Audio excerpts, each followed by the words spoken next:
Hello, Blue Jays fans, and welcome to episode 255 of the Jays from the Couch radio podcast, brought to you by, of course, jaysfromthecouch.com. Thanks for tuning in for another week, whether you're tuning into our live stream on our YouTube channel, on Facebook, on Twitter. We really appreciate it. And this is a new way to reach out and not only spread our voices and all of that fun stuff, but it allows you to comment and ask questions directly during the show, which is always a lot of fun. And don't forget, if you missed this show, it's on our YouTube channel, of course, but you can also catch the audio version on Apple, Spotify, Stitcher, all the places you find podcasts. Just search Jays from the Couch, give us a subscribe and all of that fun stuff. We would be forever in your debt. And I'm your host, as always, Shaun Doyle. You can follow me on Twitter at Doyle JFtC. We've got a good episode for you, episode 255. Blue Jays season, we're about two and a bit weeks in. The last week or so hasn't been that great. We'll talk about that. We'll talk about some of the roster shuffling. I have an interesting theory that I just dropped, just appeared to me. We're going to discuss that. A lot of fun, and to help me do it, of course, host of Sunny Side of the Dome on Thursdays at 6 p.m. Eastern Time, the one and only Karen Soutar. Good evening to you. Good evening, Shaun. So, let me start off. We had a week to forget in Blue Jays land. And for our loyal viewers and listeners out there, they'll remember that the last week's episode 254, Steve, the Feckless Wonder, and I, we kind of guessed at what kind of week the Blue Jays would have. At that point, they last week, a week ago, they had beaten the Texas Rangers and looked to have 2 more games against them, 4 against the Angels. And Karen, oh my God, were we wrong? Wow, were we wrong? And, we thought maybe a sweep of the Rangers was possible. That didn't happen, as they ended up losing the final 2 games of that series. And then we thought perhaps maybe 3 or 4, but maybe a split against the Angels. And they lost the first 2. So they had lost 4 games in a row. We, of course, look like buffoons trying to predict. But they ended up winning, of course, on Sunday, 15-1. And Steve Matz, man, I just traded him. And then, of course, I thought I was selling high. Turns out I sold too soon. Anyway, and then, of course, the rain, which we'll talk about what it saved us from. But it saved us from another loss. Your impressions of the last week or so, other than the fact that Steve and I have no idea what we're talking about. Oh, no, nobody is a perfect prognosticator, or we would all bet money and get rich and and be doing this show from our private island somewhere or something. No, I mean, it was a weak week. I wasn't really expecting a 4-game losing streak this early. I mean, losing streaks happen even in a winning season and even in a really good season. The losing streaks. I wasn't expecting a 4-game losing streak this early, and even though it happens, I was a little surprised, a little caught off guard. I mean, no disrespect, and I know if Steve were here with us, he'd be going nuts over all the Roark abuse, but I hate to say anytime he starts, I kind of expect a loss for the Jays. So I figured they would lose on Tuesday, but I figured with Ryu going on Wednesday that was probably a really good chance for them to win a game, and he pitched great, but they couldn't support him with any runs, which is unfortunate. I mean, I know our bats will get going, and at this time of the year, they say the pitching is ahead of the hitting, and maybe that's what it is. I mean, the Jays have a couple of hot hitters right now, and some of the others are kind of playing catch up. So I think they'll get there, but it was nice to see them break out on Saturday, and I actually stayed up for all of that just because it was so much fun. And yeah. Yeah. And speaking of Steve, who is watching at home, Steve, we've got a lot of Tanner Roark stuff for you, so stay tuned. But Steve is sending this in, letting everybody know that you can send your questions, here on the live stream, and how much we appreciate it. And he is 100% correct, even if he was not 100% correct when he picked. I joke, but I was just as wrong. So anyway, so yeah, it was a rough series in a number of ways. I think the Tanner Roark thing is an interesting conversation, and we might as well just kind of, you know what, just let's do it, right? So the rain on Sunday saved us from another Tanner Roark start. And I will say, before the season started, the feckless wonder threw out that Roark may end up with an ERA under 4. That is a bold statement. That's what you want to see. You want to see bold predictions. However, I don't know how much longer I can put up with giving Tanner Roark the ball. And it's an interesting discussion, really, Karen, because Roark was brought in $12 million a season to eat innings. That was it. Really. They didn't care really what those innings looked like. They just wanted fill innings, bridge a gap between what we have now and our future young studs, if you will. And now here he is. He's not even getting the innings because he's in the bullpen. And who knows how much longer he'll even be there. So I guess right off the bat, I do want to ask you, like, as far as Tanner Roark goes, did they get what they paid for? And what did they do next? Right. Funny that you bring up Steve and that prediction. I don't know if you remember what my reaction was to that prediction. Just about the same as everybody else who heard it. Yep. I asked Steve what he was smoking. So yeah. I mean, to me, and I'll go back to the off season before 2020 when they made that signing. I mean, I looked at you. First off, you have to remember what the Jays pitching looked like in 2019, minus Marcus Stroman, who had been traded by the end of the season. Like, Tanner Roark's career numbers pre-2020 were pretty much better than any Jays pitcher that they used in 2019, not named Marcus Stroman. So in that way, I actually thought it was going to be a decent raise the floor type of option. I thought he would be, like, as you said, a decent bridge between where they had been and with where they were going in the future. And then two things happened in 2020. The Jays were better than expected because they ended up being a playoff team, and Roark, unfortunately, compared to his career numbers, was a lot worse than expected. So did they get what they were expecting?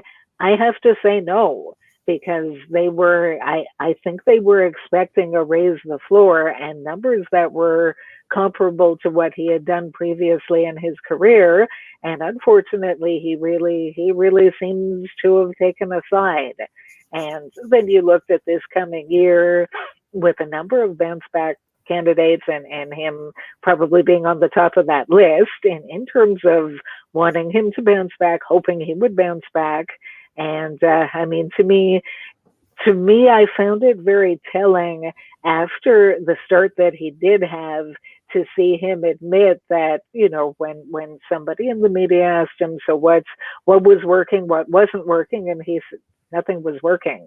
Like, for him to admit that, as opposed to the Tanner Roark we saw last year, who was complaining about being taken out of starts, what in his mind was too early when he was left in, he wasn't getting the job done. So, I mean, if there was justification for anyone being taken out earlier than later last year, it was Tanner Roark. But he didn't want to see it. And the fact that he himself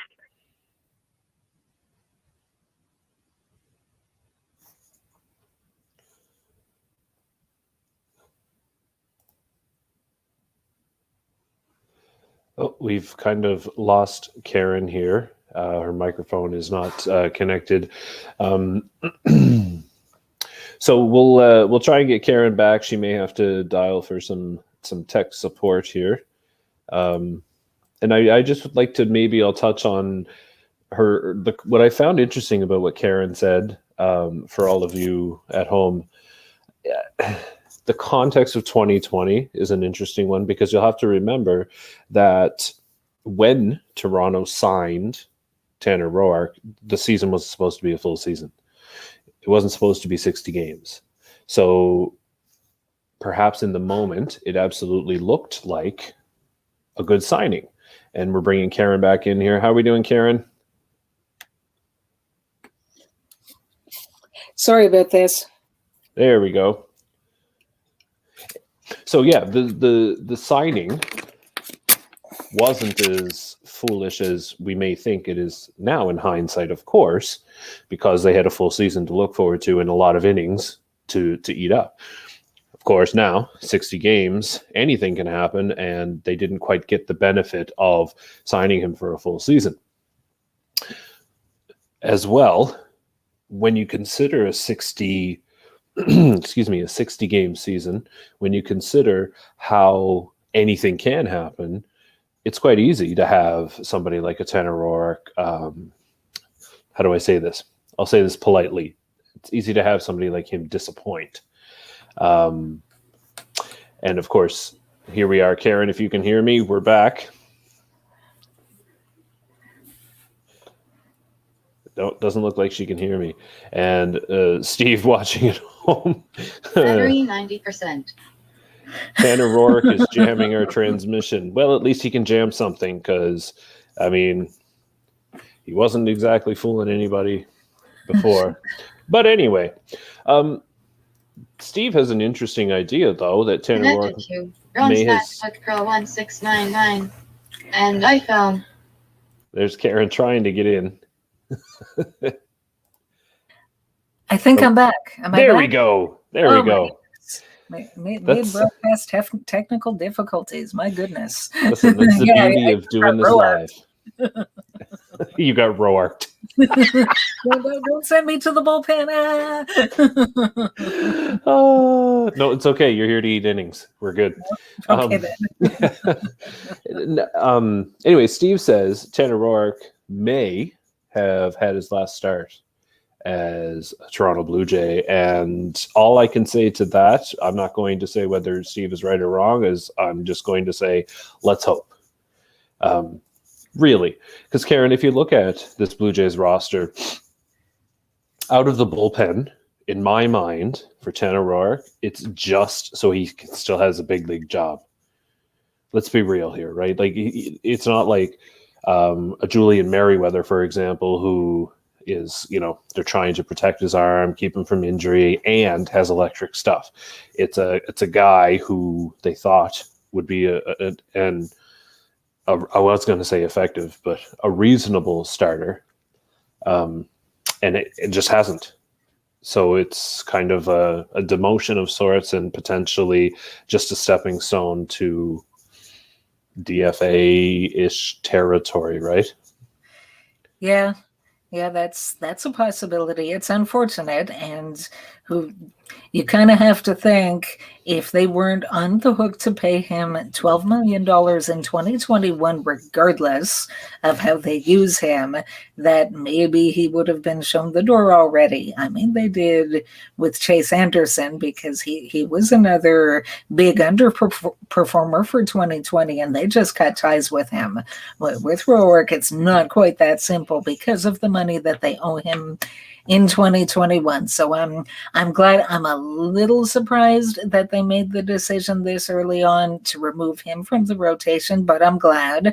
And I mean, for now, as you say, he's in the bullpen, and I mean, even if he eats some innings doing mop-up duty and saves the other more effective arms, is there value in that for them, for the Jays as an organization, as opposed to just cutting ties? I mean, people were, I think someone that I follow on Twitter during Saturday's game, and here are the Jays up 14-0, and posted a poll. Would you trust Tanner Roark with this lead? Yes, no. And I think the no's had it 2-1. I'm sorry to say it, but I mean, with his home run average, I'm not even so sure about that. Like I might have him do mop-up duty if the Jays are down by a lot. I'm not sure I'd trust him if they're up by a lot, because and so you have to wonder too. Like, in all honesty, I thought there may have even been an IL stint coming for him. You tip sometimes in the last few years, you see that, right? The guy has a rough outing, and then the next thing you know, he's on the injured list. And whether that's legit or not, nobody really knows, and I think they're also kind of using the IL sometimes for a mental break, right? Like just to get away from the game for 10 days. And there's nothing wrong with that. I think in this day and age, we recognize that mental health is health. Right. So, there's that. And if a guy can't, get the cobwebs out enough to focus on throwing strikes, then he needs it. So I'm not judging when I say that. I don't, I'm not looking down on anybody who has had that. But I wonder if there is a trend now that using that IL creatively, as it were, to give a guy a break here and there, which leads me to my next point, Karen. We saw the Blue Jays were dealing with this past week. They were dealing with COVID-related issues. Excuse me, Teoscar Hernandez, Lord Gurriel, Brian Borucki. There's a long list of guys who, in one way or another, we heard that they were suffering from what am I trying to say here? Side effects from the vaccine? Side effects was the term I was looking for. Yeah. Yeah. Side effects from the vaccine, right? So you get the vaccine, and then you got to take a few days off because you're experiencing whatever you're experiencing.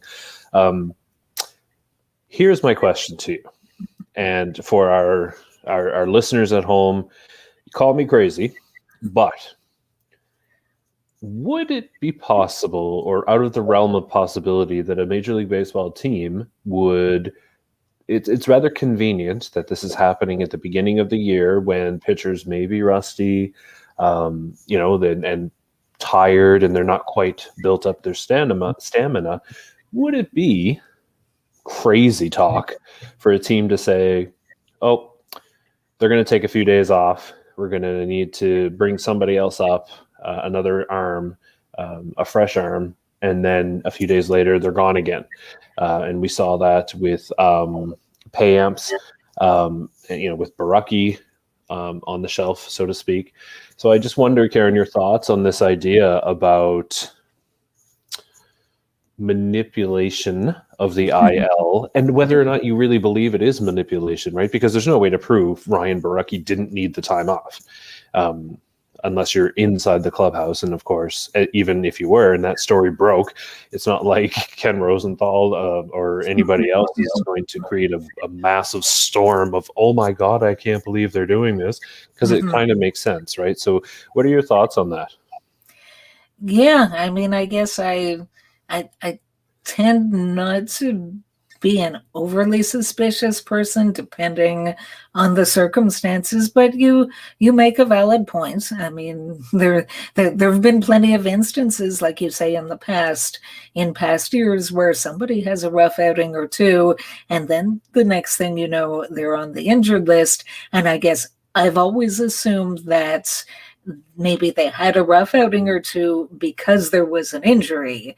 But you could be right. It could be, at least some of the time, there could be times when it's a phantom injured list and there's really nothing. I mean, it could be something mental or maybe nothing at all, and they just want to give someone a break for 10 days or whatever it ends up being. And yeah, with Ryan Borucki, again, we'll probably never know. Actually, I was, the day before that happened, I was talking to my friend and coworker, and we talk about the Jays sometimes, and she said, I don't understand, why did they take Borucki out? And I'm like, okay, well, let me look at the box score. And, he threw 15 pitches. That doesn't seem like an insane amount. And I just turned back to her and said, I don't have an answer to that. I don't know. I mean, Baraki did fine, and it's not like his pitch count was elevated. So I'm almost wondering if he was taken out that day because he was not feeling well, and he tried to tough it out and found that he couldn't. So I guess my mind tends to work forwards in that sense rather than in reverse. Right. And sometimes I just have too much time on my hands and I come up with weird stuff that, conspiracy theories and all of that stuff. But I think there may be something there, and if that scenario does not apply to the Toronto Blue Jays, I wouldn't be surprised that somebody tries this over this kind of beginning of the season, getting your vaccine period, right? Where it won't make sense, of course, is in August. It's going to be a lot more difficult to say that somebody's suffering from side effects in August. So they need a few days and then bring up a fresh arm. I guess the good news is that rosters expand anyway shortly after that. So, but anyway, it's just an interesting little nuance, I think, to the injured list. And I would love for somebody who, has consistent, deep access to Major League Baseball teams to really look at how they're used, what they're used, really, because we can say it's an IL stint and lower back, right? Like what that could be anything, right? Or I think before a few years ago, do you remember it was like flu-like symptoms? Okay, that rings a bell a little bit, yeah. Right. Yeah, so it's particularly interesting now with this COVID-specific IL because there's no minimum or maximum amount of time. So it's just if you had your vaccine and you're having a rough 1 to 2 days, you can use it, and then 2 days later, if you're fine, you're eligible to be back, as opposed to the regular IL where you have to be out at least 10 days. So yeah, that might maybe possibly be something clubs are more tempted to do, as opposed to, knock on wood, if Julian Merriweather needs a break, you put him on the regular IL. Well, he's gone for 10 days. Right. Is that something you really want to do? So, yeah. Interesting possibility. Just picture the conversation that morning. Oh, what's wrong, Ryan? Did you eat a peanut butter sandwich not settling well or something? Yeah, my stomach hurts. Oh, well, maybe let's take a break. We'll bring up a fresh air. Yeah. Anyway, it's probably nothing and whatever. But again, I would be interested in how teams use the IL across the board. You know what I mean? Regardless, I'd like to move on to looking at the position players. And we have Santiago Espinal, who, let's face it, performed rather well in his brief time this past week, and now he's back down. I guess, Karen, first of all, my question to you is, we've talked about Santiago Espinal a lot over the past few months. His role with the Blue Jays, is he destined to be this kind of yo-yo type of guy? Because right now, it looks like that's what's developing here. Yeah, I mean, I sure hope not. That might be the case for, if not all of 2021, at least a part of it. He's in that situation that's unfortunate for him as a young player, fortunate for the club in that he still has options. So if they want to preserve their organizational depth, it's easy to just send him back to the minors or the taxi squad or whatever it is. It's easy to do that without risking losing him. I really think at some point something has got to give. I mean, I don't necessarily see Joe Panik coming back to the Jays in 2022. Whether he finishes 2021 with the Blue Jays or he doesn't, I mean, at some points, I think there's a regular roster spot for Santiago Espinal.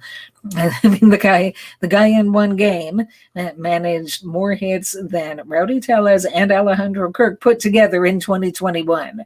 So it was disappointing to see him sent down. And I mean, he's just, to me, I'm not saying he's a future Hall of Famer, but I really like the skill set that he brings to the Jays. I think that he has the ability to hit to a point. I mean, we saw him playing third base last night. He looked pretty good over there, made some good plays. And I still remember him on the bases last year and switching his hands and turning what could have been an out into a safe call, and very legitimately, but he was very smart about it. Mm-hmm. So I like him.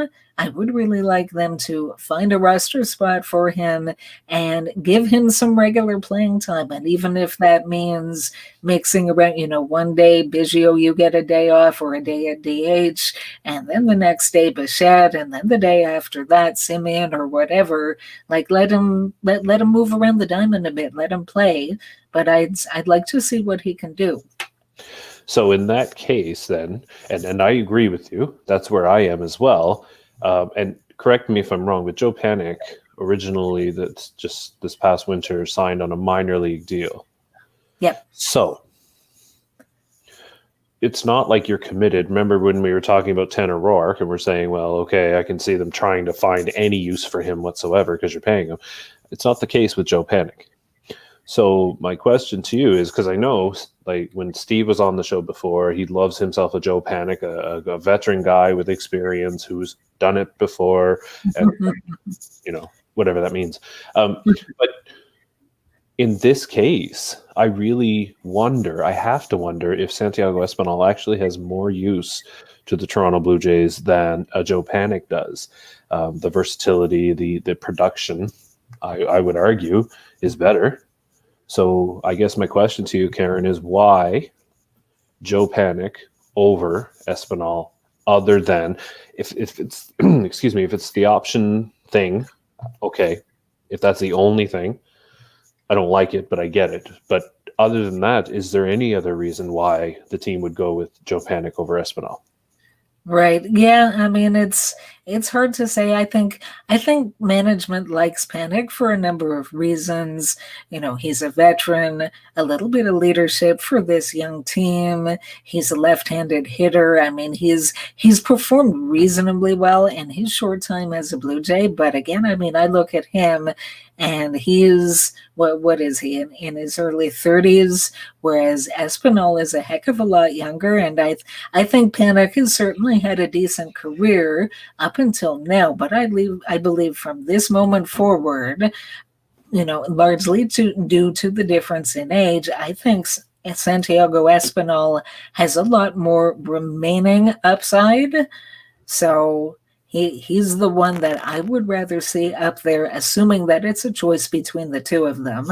And then there's Mr. Tellez, for 2021, and how much longer, because he still has an option. So how much longer are they going to let him try to work it out up here? And at what point are they going to say, we need someone who can put a bat on a ball? And right, and that was going to be my next question, is about Rowdy Tellez.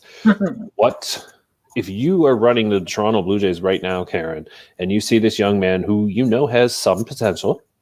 There's no denying that, and everybody's in love with his power and his doubles and his home runs. Everybody loves it. Personally, I've always been kind of gun shy about going all in on Tellez because of his kind of up and down nature, right? And it's not just a little ups and downs. It's all or nothing, feast or famine type ups and downs. Roller coaster. Exactly. So, Karen, if it's you, do you keep Espinal and send Tellez, or do you continue to give Tellez the opportunity at the big league level? Yeah, I mean, what I was saying, I was a little surprised that they optioned Espinal. I actually thought that Josh Palacios might be the one that they option instead. Now, I realize that would have left them only with 3 active natural outfielders in Gurriel, Grichuk, and Davis. And if something happened to one of them, then you've got either Biggio or even I think Espinal might have played a tiny bit of outfield last season, not a lot, but I mean in either case it's not an ideal thing. So I think if it's up to me, so they made the decision. Espinal is back down. So, well, then again, I was going to say with Teoscar Hernandez is probably at least a few days away. And I might give Tellez until Hernandez is eligible and ready to come back to figure out what the heck is going on with the bat. And if he still hasn't gotten anything going, then maybe that's the move to activate Hernandez. So I don't know. I mean, what's the answer? What is there out there that will get Rowdy Tellez going? I mean, is there a way to bring Dante Bichette in even for a Zoom call, or is he even doing Zoom calls? Maybe he's been doing it behind the scenes and no one's talking about it. I don't know. Like I don't know what the key is to Tellez, and it's so unfortunate. So many people who I follow on Twitter were convinced that his hot streak in 2020 was a breakout year. And when I sat down and I broke it down, it was 2.5 weeks. I mean, I felt, if you remember a year ago, your skepticism re Hernandez and me saying, I'm pretty sure that this is a breakout. I was and still am skeptical with Tellez the way you were in Hernandez. With all the people saying, yeah, this is it, he's finally found it. I'm like, I'm not ready to say that yet, not after 2.5 weeks.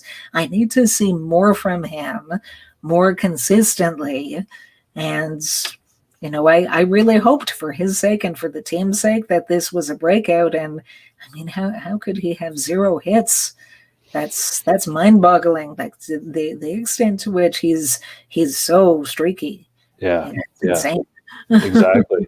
And I think maybe if it were me, what I might do is I bear with him until the minor league season starts, and then you can get him every day at bats elsewhere. Because if it's just that he needs the repetitions and all of that stuff, then he's not going to get that at the big league level, right? So you just kind of ride him for a little bit, and then when Buffalo opens up or whatever have you, then, you know, you have that available to you, and then you don't have to, you can get him as consistent at bats without, you know, wasting big league outs. Right. Yeah. And it's unfortunate too, because, you know, great kid, great story and all of that stuff. And it's unfortunate to see him struggling, but the fact is he's struggling. Right. So, all right, we're just about out of time here. I want Karen, get your thoughts just like we did last week. And Steve and I looked ridiculous considering we had no idea how terrible the week to come would be. But Toronto Blue Jays about to start. 3-game set against the New York Yankees, kicking off with Garrett Cole, which they didn't, you know, they beat him first game of the season. 3 games. They didn't beat him. They won that game, but it went to extra innings. Fair. So. They didn't look too bad against him either, though. No. But 3 games against New York and then 4 games against Kansas City before they're off a week from today. So looking at that New York series, how do you expect that to go as far as wins and losses? I'm gonna put on my optimism hat again, and I'll say the Jays will take 2 out of 3 there. But when you look at the standings, other than the Boston Red Sox, every other team in the American League East has the identical 4-5 record. The Yankees are not running away with anything, not yet, the way so many people predicted. So it could go either way. I think Robbie Ray will do very well this evening, and Ryu will continue being Ryu. And yeah, I see them taking 2 out of 3. Yep, and I see that as possible too. New York, I was reading just a couple of things from people who are, cover the Yankees, and they're just not functioning right now. And I don't mean that as an insult. It's just that, they're certainly not clicking the way everybody thought they would. So now would be the time to face the Yankees before they start putting it together. Kansas City, 4 games. Now, Steve seems to think that Kansas City Royals could surprise a lot of people. And I suppose in one sense, he's right, because I would be surprised if they were any good. But 4 games at Kansas City, what are your thoughts? Yeah, 3 out of 4 for the Jays. Yeah. Unless, of course, Tanner Roark starts one of those, then it could be much worse. But apparently he's not, so we'll see. Faith there, yes, knock on wood. They better wrap every other pitcher in bubble wrap and put them on lockdown. Do not leave your hotel room or wherever you are. Do not leave ever. Yes. Room service for everything. And leave a little left for George Springer, for Pete's sake. Okay, and we didn't even talk about George Springer, who, we still haven't even seen yet. However, maybe we'll save that, because maybe next week, Karen, we'll find out that he's coming back, and then it'll be our George Springer debut episode, 256. All right, Karen, let everybody know how they can follow you and all of that fun stuff. Yes. Oh, wait, sorry. I apologize. I do not like interrupting you. However, Steve asks a very good question. Do you tell pitchers to throw at Odor in the Yankees series? I believe they, I may be mistaken, but I thought they kind of, I didn't think he was on the big league roster right away. That may have changed. I believe he got the game-winning hit and RBI for the Yankees in extra innings yesterday. Screw that guy. I'm done with him. Anyway, okay. So then Steve's question stands. Do you tell pitchers to throw at him in the New York series? Hey, that sounds like a great idea. You know what they could do? Jose Bautista, I don't know if he's still looking for a bullpen job, but apparently bring him on back. Here's your assignments. Steve, circle. there, Steve corrected me. That's what I was thinking of. It was the COVID thing. Thank you for that, Steve. All right, there we go. Now, Karen, now that we are giving Rougned Odor a solid fastball in the ribs, how can everybody follow you on Twitter? Yes, I'm on Twitter at Karen Soutar1. That's SOUTAR1, and I'm on there quite a bit. So if you want to chat about baseball or pretty much anything where there's mutual respect, of course, then send me a message. And of course, tune into Sunny Side of the Dome Thursdays at 6 p.m., where Karen brings you a mix of logic and positivity like nobody else can. So make sure you tune in for that on our YouTube channel. So thank you to everybody who watched on our YouTube channel, on Facebook, on Twitter. We really appreciate the support. If you're listening to the podcast, the audio version, make sure you're subscribed so you get all of our future episodes. Thank you to everybody. Thank you to Karen for joining me for another week. It's always fun. So for Karen, for Tanner Roark, this is Shaun Doyle. You can follow me on Twitter at Doyle JFtC. Hoping life gives you a juicy fastball down the middle and you don't miss it. Take care.